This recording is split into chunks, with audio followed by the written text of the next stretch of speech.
Hello and welcome students. इस video में हम बात करेंगे motion of an object under free fall. यहाँ हम डिस्कस करने वाले हैं फ्रीली फॉलिंग मोशन को डिस्कस करेंगे। तो डियर स्टूडेंट्स, फ्री फॉल को समझने के लिए देखो हम क्या करते हैं। Suppose I have two objects in my hand. ये मेरे हाथ में दो वस्तुएं हैं। अगर हम यूँ बात करते हैं, सपोज कि हमारे पास में ये दो वस्तुएं, इन दोनों को हमें सेम हाइट से अर्थ पे नीचे लेके जाना है। अगर इसको मैं यहाँ से ड्रॉप कर देता हूँ और इसको हाथ से लेके जाऊँ तो हमें क्या दिख रहा है कि जिस वस्तु को हमने ड्रॉप किया था वो केवल उसके ऊपर कोई भी एक्सटर्नल फोर्स नहीं था। इसको मैं जब नीचे लेके जा रहा हूँ तो ये मेरे हाथ के इफेक्ट में इस पे जो फोर्स लगा हुआ है वो कौन सा है? It is under the effect of force of my hand. तो इस प्रकार की जो बॉडी है उसको हम फ्रीली फॉलिंग नहीं कह सकते। अब फ्री फॉल कौन सा हुआ? जब हमने दूसरे ऑब्जेक्ट को ड्रॉप किया था। देखो हम ये कहते हैं कि हमारे पास में suppose this is a point, ये कोई पॉइंट था जहाँ से हमने किसी ऑब्जेक्ट को ड्रॉप किया। अब यहाँ से ड्रॉप करने के बाद में अगर हम ये मान लेते हैं कि this is the surface of अर्थ या ग्राउंड, और यहाँ से हमने ऑब्जेक्ट को ड्रॉप किया, तो इसके बीच में जो एयर रेजिस्टेंस है, अगर उस एयर रेजिस्टेंस को हम नेगलेक्ट कर देते हैं तो भी हम ये कह सकते हैं कि इस ऑब्जेक्ट पे जो थोड़ा बहुत जो इफेक्ट था एयर का वो भी क्या हो गया, हमने उसको नेगलेक्ट कर दिया, अवॉइड कर दिया, हमने मान लिया। तो इस केस में ये ऑब्जेक्ट कंप्लीटली किसके इफेक्ट में होता है? ये कह सकते हैं कि it is under the effect of gravity, केवल अर्थ के ग्रेविटी के इफेक्ट में होता है, राइट। तो दूसरी जो बात है हमें वो क्या माननी है कि यदि हम किसी ऑब्जेक्ट को ड्रॉप करते हैं तो उसकी जो हाइट है h, suppose this is height, यहाँ से हमने ऑब्जेक्ट को ड्रॉप किया था, तो ये जो हाइट है, if this height is very less than radius of earth. अब इस प्रकार से यदि हम किसी वस्तु को रिलीज करते हैं, ड्रॉप करते हैं, याद कर लो यदि किसी वस्तु को हम किसी हाइट से रिलीज करें या ड्रॉप करें तो उस केस में यदि हम एयर रेजिस्टेंस को नेगलेक्ट कर देते हैं तो बॉडी केवल ग्रेविटी के इफेक्ट में होती है। तब इस प्रकार की जो मोशन होती है उसको हम क्या कहते हैं? फ्रीली फॉलिंग मोशन कहते हैं। सो फ्री फॉल मोशन की डेफिनेशन क्या आ जाएगी कि what is meant by free fall?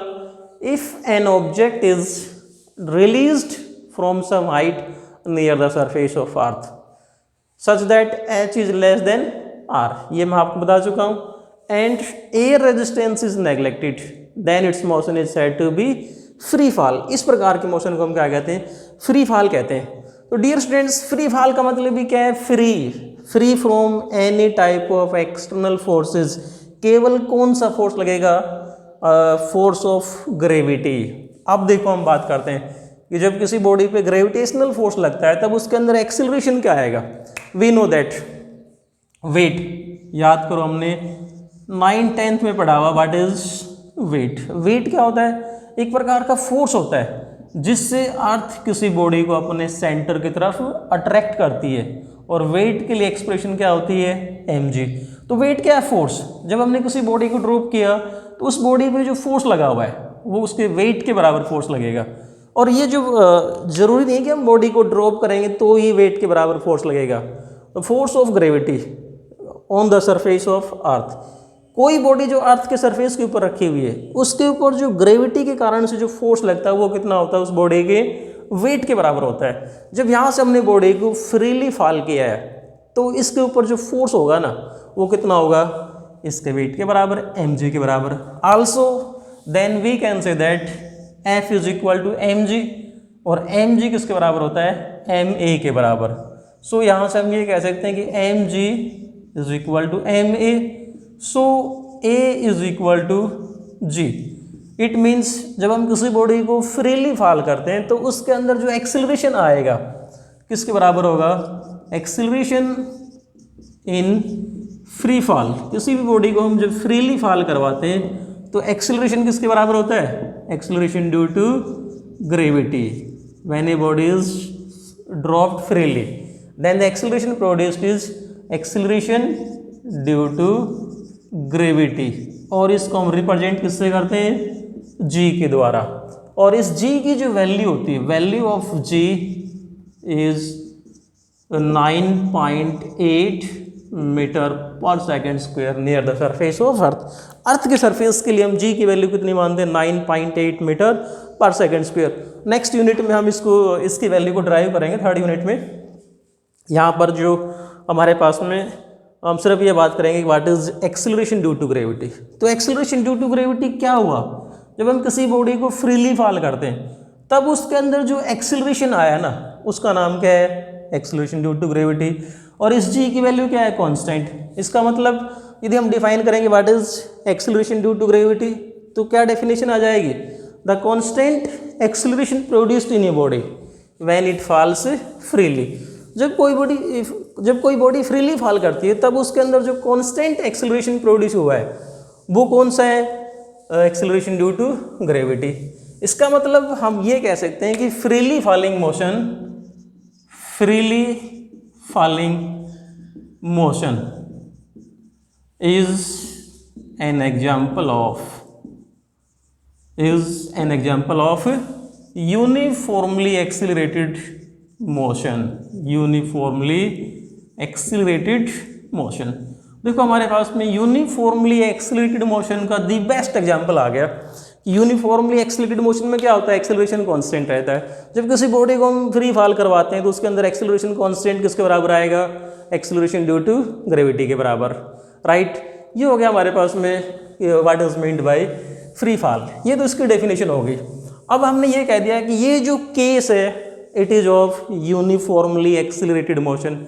जब यूनिफॉर्मली एक्सेलरेटेड मोशन का केस है तो यहाँ पर हम इक्वेशन ऑफ मोशंस, काइनेमेटिक्स की फेमस जो इक्वेशन ऑफ मोशन है उनको भी हम अप्लाई कर सकते हैं, राइट। देखो हमारे पास में जो तीन इक्वेशन है काइनेमेटिक्स में, v is equal to u plus a t, second is s is equal to u t plus half a t square, and third is v square minus u square is equal to 2as। Freely falling motion किसका example होता है, uniformly accelerated, and these equations are applicable for uniformly accelerated motion, so we can apply these equations. जब हम इन equations को apply करेंगे तो यहाँ से हमारे पास में एक बात तो क्लियर हो गई कि in case of freely falling motion a is equal to g, right. इस बात को दिमाग में बैठा लो कि जब भी हम किसी बॉडी को फ्रीली फॉल करवाएंगे तो उसके अंदर जो एक्सेलरेशन आएगा वो किसके बराबर होगा, g के बराबर। सेकंड चीज़ जो आपको याद रखनी है डियर स्टूडेंट्स, अच्छे से दिमाग में बैठा लो कि अगर हमें ये कहा जाए कि if a body is dropped, यदि हम किसी बॉडी को ड्रॉप करते हैं, if a body is released, dropped और released, then always initial velocity is equal to 0। ये दो चीज़ें तो आप दिमाग में बैठा सकते हो कि जब हम किसी बॉडी को फ्रीली फॉल करवाएंगे तो एक्सेलरेशन g के बराबर आएगा, इनिशियल वेलोसिटी कितनी होगी, 0। If a body is dropped, किसी वस्तु को ड्रॉप किया, ड्रॉप करने का मतलब ये मेरे हाथ में किसमें, रेस्ट में, इनिशियल वेलोसिटी कितनी होगी, 0। रिलीज करने का मतलब यहाँ से छोड़ना है तो इनिशियल वेलोसिटी कितनी होगी, 0। इन दोनों केस में हम एक्सेलरेशन को क्या मानेंगे, g के बराबर, इनिशियल वेलोसिटी को क्या मानेंगे, initial velocity u is equal to 0, acceleration g के बराबर।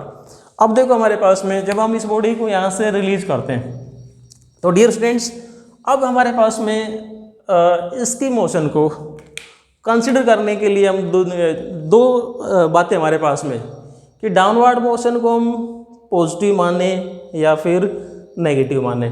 ये हमारे पास में क्या हो गया, we can say that this is the observation point, या हम ये कहते हैं कि ये रेफरेंस पॉइंट है हमारा। यहाँ से ड्रॉप कर रहे हैं तो ये वाला जो लेवल कौन सा हो गया, this is reference level, right. आप यहाँ से ड्रॉप कर रहे हैं तो जो डाउनवर्ड मोशन का जो केस है ये अब हमारी चॉइस पे डिपेंड करता है कि हम डाउनवर्ड मोशन को पॉजिटिव मान के चल रहे हैं या फिर नेगेटिव। हम इन दोनों को बारी बारी लेंगे। फर्स्ट हम बात करते हैं कि if downward motion is taken positive, यदि हम डाउनवर्ड मोशन को पॉजिटिव ले लेते हैं, देखो डाउनवर्ड मोशन को पॉजिटिव और नेगेटिव लेने का मतलब किस चीज़ से होता है कि हमारे पास में ये बॉडी है, जब इसको हमने ड्रॉप किया यहाँ से, then we know that acceleration due to gravity always acts along the toward the centre of earth, हमेशा अर्थ के सेंटर की तरफ एक्ट करता है एक्सेलरेशन ड्यू टू ग्रेविटी। अब यदि किसी बॉडी को हम ऊपर की तरफ फेंक दें तो उसकी वेलोसिटी किधर है, ऊपर की तरफ। एक्सेलरेशन ड्यू टू ग्रेविटी किधर होगा, नीचे की तरफ। अब यदि हमने ये फिक्स कर दिया कि भाई एक्सेलरेशन ड्यू टू ग्रेविटी को हमें पॉजिटिव लेना है और बॉडी ऊपर की तरफ जा रही है, तो क्लियर हो जाएगा कि ये जो वेलोसिटी है वो क्या होगी, नेगेटिव होगी। यदि दोनों ही डाउनवर्ड डायरेक्शन में आ रहे हैं, डाउनवर्ड डायरेक्शन को अपन ने पॉजिटिव ले लिया तो वेलोसिटी भी क्या होगी, पॉजिटिव, एक्सेलरेशन भी क्या होगा, नेगेटिव। तो हमारे पास में एक इजी जो टॉपिक बन जाता है कि इजी कंसेप्ट बन गया कि यदि दोनों चीज़ें, यदि हमने डाउनवर्ड डायरेक्शन को पॉजिटिव ले लिया तो इस केस में वेलोसिटी भी डाउनवर्ड, एक्सेलरेशन भी डाउनवर्ड, दोनों क्या होंगे, पॉजिटिव। सो देखो हमारे पास में जो फर्स्ट इक्वेशन ऑफ मोशन है, यदि हम डाउनवर्ड डायरेक्शन को पॉजिटिव ले लेते हैं तो फर्स्ट इक्वेशन ऑफ मोशन क्या बनेगी, this is first equation of motion, v is equal to u plus at। But in case of free fall initial velocity क्या होती है, 0।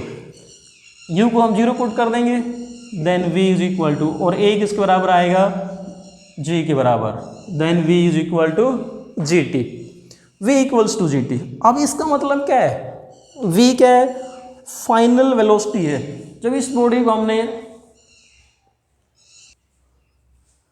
देखो v equals to gt, v का मतलब यहाँ पर है फाइनल वेलोसिटी।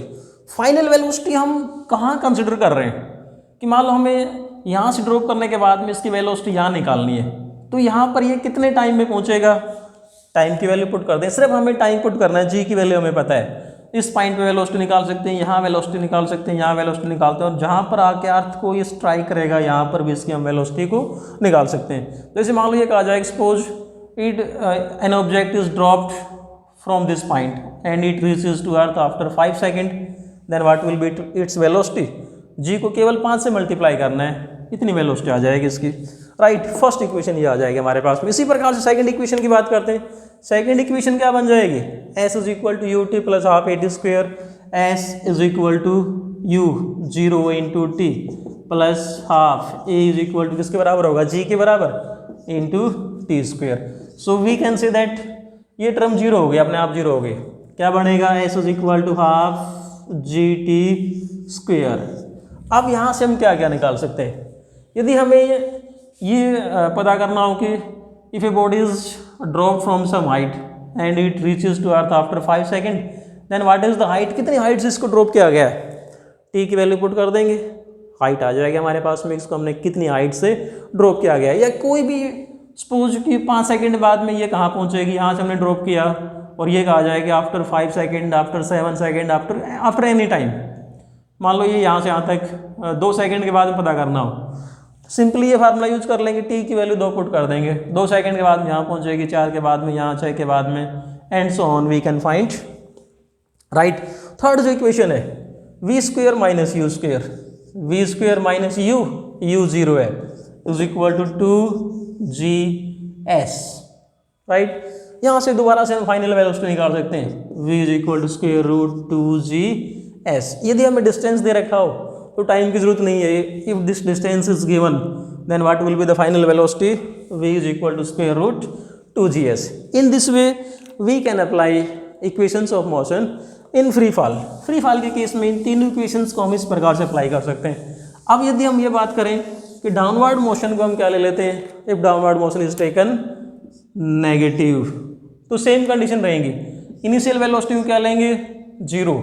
एक्सेलरेशन किसके बराबर लेना पड़ेगा, अब माइनस जी के बराबर लेना पड़ेगा, then v is equal to क्या आएगा, v is equal to minus g t. Second s is equal to की बात करेंगे, s इज इक्वल टू क्या बन जाएगा भाई, minus half g t square.